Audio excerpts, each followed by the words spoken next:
Hello hi നമസ്കാരം. DC എന്ന് പറയുന്ന സിനിമ ഒരു സംവിധായകൻ്റെ കയ്യിൽ കുറച്ച് കാശ് കൊടുത്തിട്ട് നിങ്ങൾ ഇഷ്ടമുള്ളവരൊരു സാധനം ചെയ്തുകൊണ്ട് വാ എന്ന് പറഞ്ഞു കഴിഞ്ഞാൽ അയാൾ എങ്ങനെ ചെയ്യുമോ അങ്ങനെ ഒരു സിനിമ എന്നാണ് എനിക്ക് ഈ സിനിമയെക്കുറിച്ച് ഫീൽ ചെയ്യുന്നത്. അരുൺ മാതേശ്വരൻ നല്ല കട്ടക്ക് പണിയെടുത്തിട്ടുള്ള സിനിമ, കഥ, തിരക്കഥ, സംവിധാനം, ഇതിൻ്റെ കോസ്റ്റ്യൂം ഡിസൈനർ, അങ്ങനെ ഒരുപാട് ജോലികൾ പുള്ളി ഈ സിനിമയിൽ ചെയ്തിട്ടുണ്ട്. അങ്ങേരുടെ കയ്യെത്താത്ത ഒരു മേഖലയില്ലാന്ന് തോന്നുന്നു. അമ്മാതിരി ക്വാളിറ്റിയിൽ വന്നിട്ടുള്ളൊരു പടം. ഞാൻ ഈ സിനിമയ്ക്ക് കയറുന്നതിന് മുമ്പ് എൻ്റെ മനസ്സിലുണ്ടായിരുന്ന ഒരു ആശയം, അനിരുദ്ധിൻ്റെ 2 ട്രാക്കുകൾ നമ്മൾ കേട്ടു. അപ്പോൾ അത് ഉൾപ്പെടുന്ന ഒരു ആൽബം, ഒരു മ്യൂസിക് CD കയ്യിൽ കിട്ടി. അപ്പോൾ അത് നമ്മൾ പ്ലേ ചെയ്യുന്നു. അങ്ങനെ കേട്ട് ആസ്വദിക്കാൻ നമ്മൾ ഭയങ്കര ഇഷ്ടത്തോടെ, ആഗ്രഹത്തോടെ, പ്രതീക്ഷയോടെ കാണുന്ന, കേൾക്കാനിരിക്കുന്ന ഒരു സ്ഥലം. അവിടെ കുറച്ച് വിഷ്വൽ കാര്യങ്ങളൊക്കെ ഉണ്ട്, തരക്കേടില്ലാത്ത വയലൻസ്, ആക്ഷൻ കാര്യങ്ങൾ, ഇതൊക്കെയാണ് നമ്മൾ പ്രതീക്ഷിക്കുക. പക്ഷേ ആ മ്യൂസിക് എങ്ങനെയാണോ അങ്ങനെ തന്നെ എനിക്ക് വർക്കായ ഒരു സിനിമയാണ്. അല്ലെങ്കിൽ അതിൻ്റെ വിഷ്വൽ, അതിൻ്റെ സ്റ്റോറി, പെർഫോമൻസ് എല്ലാം എനിക്ക് ഭയങ്കരമായിട്ട് ഇഷ്ടപ്പെട്ടു. ഇതൊരു മൂഡാണ്. ഈ മൂഡ് നിങ്ങൾക്ക് കറക്റ്റ് കിട്ടിക്കഴിഞ്ഞാണ്ടല്ലോ ഭയങ്കര രസമുള്ളൊരു പരിപാടിയാണ്. DC ഞാൻ കൊടുത്ത കാശിന് എനിക്ക് വർത്തായ, ഞാൻ അങ്ങനെ ഇരുന്ന് കണ്ട ഒരു സിനിമയാണ്. പക്ഷേ ഇതെല്ലാവർക്കും ഈ ഒരു രീതിയിൽ എന്ന് വെച്ചാൽ കട്ട വയലൻസ് ഉണ്ട്. ഈ എന്താ പറയുക, ഭയങ്കര ഈ കുത്തി കയറ്റി, കുത്തി ഇറക്കി, സുഹൃത്തിൻ്റെ ദേഹത്ത് വെടിയുണ്ട കൊള്ളുമ്പോൾ അത് കമ്പി കൊണ്ട് കുത്തി ഇളക്കി നോക്കി അതിനകത്ത് ഉണ്ടയില്ല എന്ന് പറയുന്ന അതിൽ കുറേ വയലൻസ് സാധനങ്ങളുണ്ട്, തുടക്കം മുതൽ അവസാനം വരെ. എത്ര വയലൻസ് എന്ന് ചോദിച്ചാൽ എനിക്ക് ചിലത് പറയാൻ പറ്റില്ല. സിനിമയിലെ ഭയങ്കര എന്നെ സംബന്ധിച്ച് രസമുള്ള, അല്ലെങ്കിൽ അങ്ങനത്തെ ഒരു ഫീൽ ജനറേറ്റ് ചെയ്യിപ്പിച്ച് അവരെടുത്തിട്ടുള്ള സാധനമാണ്. അതുകൊണ്ട് ഞാൻ അതിനെക്കുറിച്ച് ഡീപ്പായിട്ട് പറയില്ല. പക്ഷേ വൻ വയലൻസ് സാധനങ്ങളുണ്ട്, ബ്ലഡ് ഷെഡാണ് മൊത്തം. അതും അടിയേക്കാൾ കൂടുതൽ വെടിയും പുകയും കത്തിക്കുത്തും ഒക്കെയാണ്. അപ്പം അത്തരം കാര്യങ്ങൾ നിങ്ങൾക്ക് കണ്ടിരിക്കാൻ പറ്റില്ലെങ്കിൽ നിങ്ങൾ ഈ സിനിമയ്ക്ക് തിയേറ്ററിൽ പോയിട്ട് കാര്യമൊന്നുമില്ല. കാര്യം ഇതിൻ്റെ ബ്യൂട്ടി ഇരിക്കുന്നത് ആ ആക്ഷൻ, ആ വയലൻസ്, ആ റേജ് എന്ന് വെച്ചാൽ ഈ ഉള്ളിൽ നിന്ന് അങ്ങോട്ട് പുറത്തേക്ക് അങ്ങോട്ട് ഇറങ്ങി വരാൻ തോന്നുന്ന അത്ര സാധനങ്ങളില്ല. അത് മുഴുവൻ ഒരാളുടെ ഉള്ളിൽ നിന്ന് പുറത്തേക്ക് പ്രവഹിച്ചാൽ എങ്ങനെ ഇരിക്കുമോ അങ്ങനെ ഉണ്ടാക്കി വെച്ചിട്ടുള്ളൊരു സിനിമയാണ്. അപ്പോൾ ആ വയലൻസ് കാണാൻ പറ്റില്ലെങ്കിൽ, അല്ലെങ്കിൽ ആ വയലൻസിൻ്റെ അകത്ത് അത് അവർ എടുത്തു വെച്ചിരിക്കുന്നതിലെ ആ റേജ്, പെയിൻ നിങ്ങൾക്ക് കിട്ടിയിട്ടില്ലെങ്കിൽ നിങ്ങൾക്കിത് വർക്കാവണമെന്നില്ല. എനിക്ക് ഭയങ്കരമായിട്ട് വർക്കായ ഒരു സിനിമയാണ് DC. സിനിമയുടെ പോസിറ്റീവ്സ് നമ്പർ 1 അത് മ്യൂസിക്കാണ്. അനിരുദ്ധ് ഇങ്ങനെ തകർത്ത് അർമാദിച്ച് വെച്ചിട്ടുള്ള മ്യൂസിക്കാണ്. ആ ഒരു ഇപ്പം ആ സാധനം കേൾക്കുമ്പോൾ എനിക്കതെങ്ങനെ കണക്റ്റ് ആവുന്നതെന്ന് വെച്ചാൽ, ഓരോരുത്തർക്കും ഓരോ രീതിയിലായിരിക്കും അത് കണക്റ്റ് ആവുക. എനിക്കത് കണക്റ്റ് ആവുന്നത് നമ്മുടെ ഉള്ളിൽ എവിടെയോ കിടക്കുന്ന, പറഞ്ഞു തീർക്കാത്ത, തല്ലി തീർക്കാത്ത, ദേഷ്യപ്പെട്ട് തീർക്കാത്ത ആ റേജ് ഉണ്ടല്ലോ, അതിങ്ങനെ എവിടെയോ നിൽക്കുന്ന പോലത്തെയാണ്. അത് എക്സാക്ട്ലി അതുപോലത്തെ ഒരു സ്ഥലത്ത് അവർ പ്ലേസ് ചെയ്തിട്ടുണ്ട്. ഏറ്റവും ലാസ്റ്റ് അവർ റിലീസ് ചെയ്ത ആ റിലീസ് ട്രെയിലറിൽ ഒരു മ്യൂസിക് ബൈറ്റൊക്കെ ഉണ്ടല്ലോ, എല്ലാം നല്ല സ്ഥലത്ത് കൃത്യമായി പ്ലേസ് ചെയ്തിരിക്കുന്നു. അതും കൂടാതെ ഇതിൻ്റെ ബാക്ക്ഗ്രൗണ്ട് സ്കോർ പരിപാടിയാണ്. പ്രത്യേകിച്ച് ആ ടൈറ്റിൽ എഴുതി തുടങ്ങുന്നത് മുതൽ അനിരുദ്ധ് ഇങ്ങനെ എടുത്ത് കയ്യിൽ വെച്ചിട്ട് അയാൾ ഓരോ സീനും അങ്ങനെ എടുത്തുകൊണ്ടിരിക്കുകയാണ്.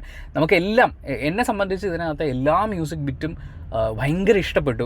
നമുക്കിപ്പോൾ വെറുതെ ആണെങ്കിലും യൂട്യൂബിൽ ഇതിൻ്റെ ഒരു ഫുൾ OST റിലീസ് വന്നു കഴിഞ്ഞാൽ അത് കുത്തിയിരുന്ന് കേൾക്കാനുള്ള, അങ്ങനെ തോന്നിപ്പിക്കുന്ന പോലെ അനിരുദ്ധ് വർക്ക് ചെയ്ത് വെച്ചിട്ടുണ്ട്. അനിരുദ്ധ് ആണ് ഈ സിനിമയെ, അല്ലെങ്കിൽ സിനിമ കാണാൻ നമ്മളെ പ്രേരിപ്പിച്ച് അവിടെ എത്തിച്ചിട്ടുള്ളത്.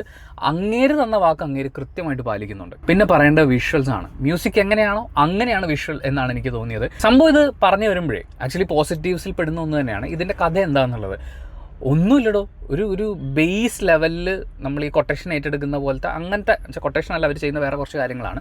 പക്ഷേ ആ ലെവലിൽ നിൽക്കുന്ന കുറച്ച് ക്രിമിനൽസിൻ്റെ ഒരു സംഘം, അവർ ചെയ്തു കൂട്ടുന്ന കാര്യങ്ങൾ, അതിൽ കടന്നു വരുന്ന വയലൻസ്, അതിലൊരാൾ ഈ ഇമോഷൻസിന് കൂടി, അല്ലെങ്കിൽ ചില പെർട്ടിക്കുലർ ഇമോഷൻസിന് ഇമ്പോർട്ടൻസ് കൊടുക്കുന്ന സമയത്ത് എന്തൊക്കെ സംഭവിക്കുമോ, നമ്മൾ പ്രതീക്ഷിക്കുന്ന കാര്യങ്ങളൊക്കെ തന്നെയാണ് സിനിമയിലുള്ളത്.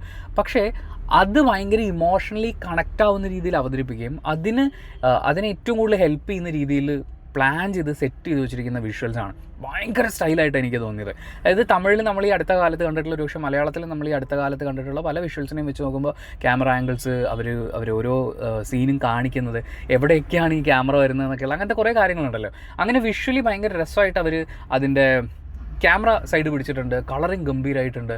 അതേപോലെ തന്നെ അതിൻ്റെ എഡിറ്റിങ്ങും അടിപൊളിയായിരുന്നു. പക്ഷേ കുറച്ച് ലെങ്ത് ഉണ്ട് പടം, എന്നാലും ആ ലെങ്ത് അല്ല ഫീൽ ചെയ്യുക. എനിക്കിത് മുഴുവൻ ഇങ്ങനെ കാണണമെന്ന് പറയുന്ന പോലെ ഭയങ്കര ഇൻട്രസ്റ്റിംഗ് ആയിട്ടുള്ള ഒരു സ്റ്റോറി ആക്കി ഇത് മാറ്റുന്നതിൽ വിഷ്വലിന് വലിയൊരു പങ്കുണ്ട്. പിന്നെ തോക്കുകളും കാര്യങ്ങളൊക്കെ കണ്ടപ്പം റീകോയിലുള്ള ഗൺ കാണാൻ പറ്റി എന്നുള്ളത് എനിക്ക് ഭയങ്കര സന്തോഷം തന്നൊരു കാര്യമാണ്. പിന്നെ പറയേണ്ടത് പെർഫോമൻസുകളാണ്. ലോകേഷ് അഭിനയിക്കുന്നു എന്നുള്ളത് ഇതിൻ്റെ മുമ്പുള്ള ഇതിൻ്റെ ടീസർ ട്രെയിലർ കട്ടൊക്കെ കണ്ടിട്ട് നമ്മൾ പ്രതീക്ഷിക്കുന്ന ഒരു സാധനമല്ലേ, അതിൽ നിന്ന് ഭയങ്കരമായിട്ട് പെർഫോം ചെയ്യാനുള്ളൊരു സ്പേസ് അങ്ങനെ പറയാനില്ലെങ്കിൽ ആണെങ്കിൽ പോലും ആ ഇമോഷൻ ഹോൾഡ് ചെയ്യുന്ന ഒരു ക്യാരക്ടറായിട്ട് നിൽക്കാൻ ലോകേഷിന് പറ്റുന്നുണ്ട്. അയാൾ ഭയങ്കര അഭിനയിച്ചിങ്ങനെ അങ്ങനത്തെ സാധനമൊന്നുമില്ല, ഒരേ നോട്ടം ഒരേ ഭാവമൊക്കെ തന്നെയാണ്. പക്ഷേ അയാളെ കാണുമ്പോൾ നമുക്കത് ഫീൽ ചെയ്യും ഇത്രയും പെയിനും കാര്യങ്ങളൊക്കെ ഹോൾഡ് ചെയ്യുന്ന ഒരാളാണെന്നുള്ളത്. അതൊരു പക്ഷേ കാസ്റ്റിംഗ് ഡയറക്ടറുടെ വിജയമായിരിക്കും. ഇതിലെ ക്യാരക്ടേഴ്സിനെ ആര് ചെയ്യുന്നു തീരുമാനിക്കുമ്പോഴേ പെർഫോമൻസിൻ്റെ കാര്യം ഗ്യാരണ്ടിയായി. ലോകേഷ് ഗംഭീരമായിട്ട് ചെയ്തു. ലോകേഷിൻ്റെ കൂട്ടുകാരായിട്ട് വരുന്ന ആൾക്കാർ അടിപൊളിയായിരുന്നു. പിന്നെ ഇവരെ ചേസ് ചെയ്യുന്നൊരു പോലീസുകാരൻ, ആ പോലീസുകാരൻ്റെ കൂടെ തന്നെ, അത് അരുൺ മാധേശ്വരൻ ചെയ്ത ക്യാരക്ടറാണെന്ന് തോന്നുന്നു, ഒരു വീട്ടിൽ പോകണമെന്ന് ആഗ്രഹിക്കുന്ന പോലീസ് ഡ്രൈവർ. എല്ലാവരുടെയും ഗംഭീര പ്രകടനമാണ്. പിന്നെ നമ്മുടെ നായികമാർ സഞ്ജന കൃഷ്ണമൂർത്തി, അവരുടെ ഫസ്റ്റ് പടമായിട്ട് എൻ്റെ മനസ്സിലുള്ളത് റബ്ബർ പന്ത് എന്ന് പറയുന്ന സിനിമയാണ്. അതിലവർ ഗംഭീരമായിട്ട് ചെയ്തിട്ടുണ്ടായിരുന്നു. അതിനുശേഷം പരിമള ആൻഡ് കോ എന്ന് പറഞ്ഞൊരു സിനിമ വന്നിട്ടുണ്ടായിരുന്നു. അവരെ കൊണ്ടാവുന്ന രീതിയിൽ അവരത് പുള്ളിയാൻ ശ്രമിച്ചിട്ടുണ്ട്. അങ്ങനെ ഒരു നല്ല അഭിനേത്രിയാണ്. അവർക്ക് എന്താ പറയുക, അവരുടെ ഡയലോഗ് ഡെലിവറിയിലൊക്കെ ശ്രദ്ധിക്കേണ്ടുന്ന ഒരു സാധനം ഉണ്ടായിരുന്നു. ഇതിനു മുമ്പ് അവർ ചെയ്തിട്ടുള്ള സിനിമകൾ വെച്ച് നോക്കുമ്പോൾ അത് അവർ ഗംഭീരമായിട്ട് ചെയ്തിട്ടുണ്ട്. വാമിക ഗബ്ബി, ഞാൻ ആദ്യം വിചാരിച്ചിരുന്ന വാമിക കുറച്ച് ഓവറായിട്ട് അഭിനയിക്കുമോ എന്ന് വെച്ചാൽ ഇവരൊക്കെ നല്ല അഭിനേത്രിമാരാണ്. പക്ഷേ ഈ ലാസ്റ്റ് ഞാൻ വാമികയുടെ കണ്ടിട്ടുള്ള സിനിമകളിലൊന്നും എനിക്ക് അത്ര ഇമ്പ്രസീവായിട്ട് തോന്നിയിട്ടില്ല. ഒരു മോണോട്ടോണസ് ഒരു സാധനം ഉണ്ടായിരുന്നു. പക്ഷേ ഇത് അവർ അടിപൊളിയായിരുന്നു. എന്ന് വെച്ചാൽ ചില സീനൊക്കെ, അതായത് ഇതിനകത്ത് നായകൻ നിന്നെ സേഫായിട്ടൊരു സ്ഥലത്ത് എത്തിക്കുക എന്ന് പറയുമ്പോൾ സേഫ് എന്ന് പറയുന്ന വാക്കാണ് അവരെ കിക്ക് ചെയ്യുക. ആ വാക്ക് അതിൻ്റെ ടൈമിങ്ങിലുള്ള അവരുടെ എക്സ്പ്രഷൻ ചേഞ്ച് എന്നൊക്കെ പറഞ്ഞാൽ ആക്ച്വലി അവർ ഒരു അപാര അഭിനേത്രിയാണ്. നമ്മൾ ഇപ്പം ഗോദയിലൊക്കെ കണ്ടിട്ടുള്ളതാണ്, ഗംഭീരമായിട്ട് അവർ ചെയ്യും. അത് ഞാൻ വീണ്ടും സ്ക്രീനിൽ കാണുന്നത് ഈ സിനിമയിലാണ്. വാമിക അടിപൊളിയായിട്ട് ചെയ്തിട്ടുണ്ട്. എല്ലാവരും, ഞാൻ വീണ്ടും പറയുന്നു, ഈ സിനിമയിൽ എല്ലാവരും, ഇപ്പോൾ ഇതിൽ ലോകേഷിൻ്റെ അച്ഛൻ്റെ ക്യാരക്ടർ ചെയ്തിട്ടുള്ള ആളൊക്കെ ഉണ്ട്. എല്ലാവരും അടിപൊളി അഭിനേതാക്കളാണ്. ഗംഭീരമായിട്ട് അവർ ഡെലിവർ ചെയ്തിട്ടുണ്ട്. ആരും അങ്ങ് അഭിനയിച്ച് മരിക്കുമൊന്നുമല്ലേ. ഇതിൻ്റെ മെയിൻ സാധനം ഇരിക്കുന്നത് എപ്പോൾ നടക്കുന്നു, ആ കഥാഗതിയിലെ ഓരോ കാര്യങ്ങളെയും കൃത്യമായി അറേഞ്ച് ചെയ്യുന്നിടത്താണ്. അവിടെ തിരക്കഥയും സംവിധായകനും തന്നെയാണ് വിജയിച്ചിട്ടുള്ളത്. ആ ഒരു ടോട്ടൽ വർക്ക്, ഇപ്പോൾ അരുൺ മാധേശ്വരൻ തന്നെ ഇതിൻ്റെ സ്ക്രിപ്റ്റിൽ വർക്ക് ചെയ്തിട്ടുണ്ട്, വേറെ ആൾക്കാരുണ്ട്. പക്ഷേ ആ ഒരു ടീമിൻ്റെ എഫേർട്ട്, ആ സ്ക്രിപ്റ്റിൻ്റെ ബലത്തിലാണ് ഈ പെർഫോമൻസ് നമുക്ക് ഗംഭീരമായിട്ട് വരാം. പിന്നെ ഞാൻ നേരത്തെ പറഞ്ഞ കാര്യം, സ്റ്റോറി ലൈൻ വളരെ ക്ലീഷേഡ് ആയിട്ടുള്ളൊരു കഥയാണ്. ഇപ്പം നമുക്ക് ആലോചിച്ച് കണക്ട് ചെയ്ത് എഴുതാമെന്ന് പറഞ്ഞു കഴിഞ്ഞാൽ ഇതിൽ കുറേ കാര്യങ്ങളൊക്കെ നമ്മൾ ഉദ്ദേശിക്കുന്ന പോലെയൊക്കെ തന്നെയാണ്. പക്ഷേ അത് അങ്ങനെ എൻഗേജിങ് ആയിട്ട് ഒരു പുതിയ കഥ കാണുന്ന പോലെ തന്നെ നമുക്ക് അടുത്തത് എന്താണ് നടന്നതെന്ന് അറിയണം, അതെങ്ങനെയാണ് നടന്നതെന്ന് അറിയണം. അങ്ങനെ നമ്മളെ പിടിച്ചിരുത്തുന്ന രീതിയിൽ അതിനെ വെൽ പ്ലേസ്ഡ് ആക്കിയിട്ടുണ്ട്. ഇപ്പോൾ ഒരു ഗാങ്സ്റ്റർ സിനിമയിലൊക്കെ കാണുന്ന, ഇപ്പം കൂട്ടുകാരൻ മരിച്ചു കഴിയുമ്പോൾ അതിന് പ്രതികാരം ചെയ്യാൻ പോകണം, അവിടെ ഒരാൾ സ്റ്റക്കാവുമ്പോൾ അതിനുവേണ്ടി എന്ത് ചെയ്യുന്ന രീതിയിലായിരിക്കണം നായകൻ. എല്ലാം നമ്മൾ ഇതിനു മുമ്പ് കണ്ടിട്ടുള്ള സിനിമകളിലെ പോലെ തന്നെയാണ്.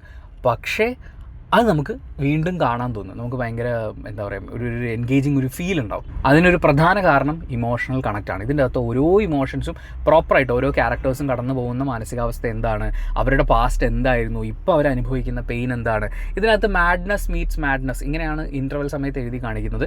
ആ മാഡ്നസ് നമ്മുടെ വാമികയും ലോകേഷും ചെയ്യുന്ന ക്യാരക്ടേഴ്സാണ്. അപ്പോൾ വാമികയുടെ മാഡ്നസ് എന്ന് പറഞ്ഞാൽ, പൊതുവേ ഈ മാഡ്നസ് എന്ന് പറയുമ്പോഴേക്കും സിനിമയിൽ കാണിക്കുന്നത് ഭയങ്കര എക്സ്ട്രീം എന്തൊക്കെയോ പോലെയാണ്. പക്ഷേ വാമികയുടെ കുറച്ചുകൂടി കൺട്രോൾഡ് ആയിട്ട് നിൽക്കുകയാണ്, ലോകേഷും കൺട്രോൾഡ് ആയിട്ട് നിൽക്കുകയാണ്. ഇവരുടെ രണ്ടുപേരുടെ മാഡ്നസ് രണ്ട് ലെവലിലാണ്, രണ്ട് സ്പേസിലാണെന്നൊക്കെ പറയുന്ന പോലെ അതിനെ രണ്ടിനെയും നമുക്ക് ഒരുപോലെ തന്നെ കണക്ട് ചെയ്യും. അതുപോലെ ഇതിൽ ഓരോ പോലീസുകാരുടെയും പേഴ്സണൽ സ്റ്റോറീസ് നമുക്ക് കിട്ടും. അങ്ങനെയാണ് അതിലെ ഡയലോഗ്സും കാര്യങ്ങളൊക്കെ അവർ പ്ലേസ് ചെയ്തിരിക്കുന്നത്. ഇവിടെയും ആ ഇമോഷണൽ കണക്റ്റ് നമുക്ക് ഉണ്ടാക്കാൻ പറ്റുന്നു എന്നുള്ളത് തിരക്കഥയുടെ ഒരു വിജയം തന്നെയാണ്. അങ്ങനെ ആകെ മൊത്തത്തിലൊരു അരുൺ മാധേശ്വരൻ സംഭവം എന്നാണ് എനിക്കിതിനെ വിളിക്കാൻ തോന്നുന്നത്. ഒരു സംവിധായകൻ്റെ സിനിമയാണ്. ഇതിനകത്ത് മറ്റേ താരങ്ങൾ വരുന്നു. എനിക്ക് ആക്ച്വലി അത് ഭയങ്കര ഇഷ്ടപ്പെട്ടൊരു കാര്യം. ഇതിനകത്തൊരു പെർട്ടിക്കുലർ സ്റ്റാർ വന്നിരുന്നെങ്കിൽ ആ സ്റ്റാറിന് വേണ്ടിയിട്ട് അയാളുടെ ഫാൻസിനെ ട്രീറ്റ് ചെയ്യാൻ വേണ്ടിയിട്ട് എന്ന് പറഞ്ഞാൽ പല കാര്യങ്ങൾ കുത്തിക്കയറ്റുകയും ഒക്കെ ചെയ്യും.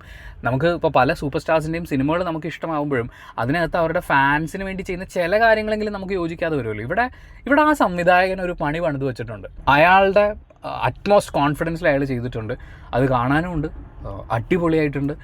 എന്നെ സംബന്ധിച്ച് നിങ്ങൾക്ക് വയലൻറ്റ് പരിപാടികളൊന്നും അങ്ങനെ കണ്ടിരിക്കാൻ ബുദ്ധിമുട്ടില്ലാത്ത ഒരാളാണെങ്കിൽ തീർച്ചയായിട്ടും ഒന്ന് കണ്ടു നോക്കുക. ആക്ഷൻ, പിന്നെ ഈ പറഞ്ഞ പോലെ ഒരു മാഡ്നസ് ലെവലിലുള്ള റൊമാൻസും കാര്യങ്ങളൊക്കെ കണ്ടു നോക്കുക. ഞാൻ ഈ പറഞ്ഞ മുഴുവൻ എൻ്റെ പേഴ്സണൽ ഒപ്പീനിയനാണ്. എനിക്ക് ഭയങ്കരമായിട്ട് വർക്കായി. അപ്പോൾ thank you so much for watching this video. Video ഇഷ്ടപ്പെട്ടാൽ ലൈക്ക് ചെയ്യുക, കമൻറ്റ് ചെയ്യുക, ഷെയർ ചെയ്യുക, സബ്സ്ക്രൈബ് ചെയ്യുന്ന കാര്യവും ഹൈപ്പ് ചെയ്യുന്ന കാര്യവും പരിഗണിക്കുക.